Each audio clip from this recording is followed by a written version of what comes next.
Hello, everybody. Good evening. Good evening. This is Rabbi Davidovich. I know it's been a very long time, but there is a thought that I felt very strongly about today that I wanted to share. Today we started the month of Iyar, everybody, which is the month between Pesach, Nisan, and Shavuos.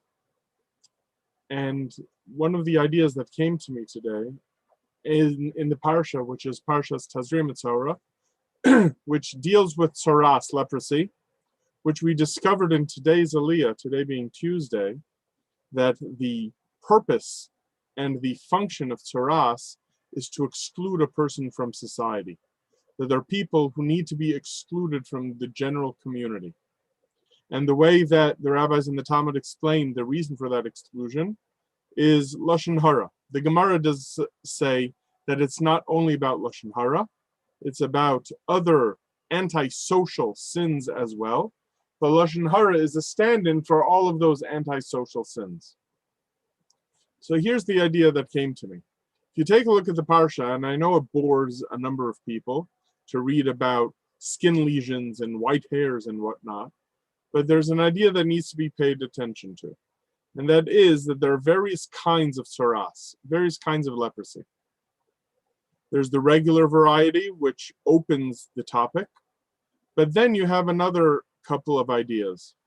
One idea that's mentioned is the tsaras that occurs after a person has suffered some sort of skin irritation that has come from some sort of damage.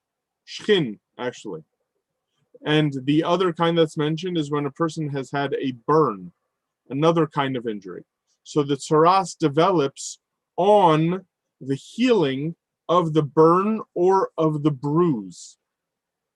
So what this tells me, and this is what I wanted to share with you, is that the reason why this is significant is because since the whole idea of tsaras is that it's about the consequence of antisocial behavior, I realized that one of the important causes of a person behaving terribly in social settings is because of a burn or a bruise.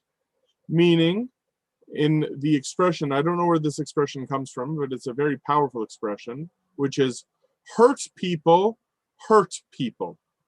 Meaning people who have been injured are more likely to cause pain to others.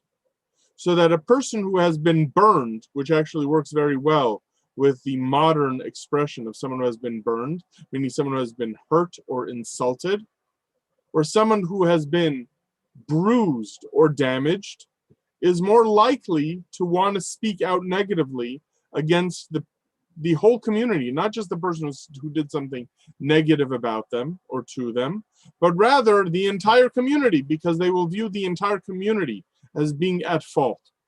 So what we have here is a very sensitive moment, as bruises and burns are very sensitive on skin, and they might cause a person to lash out.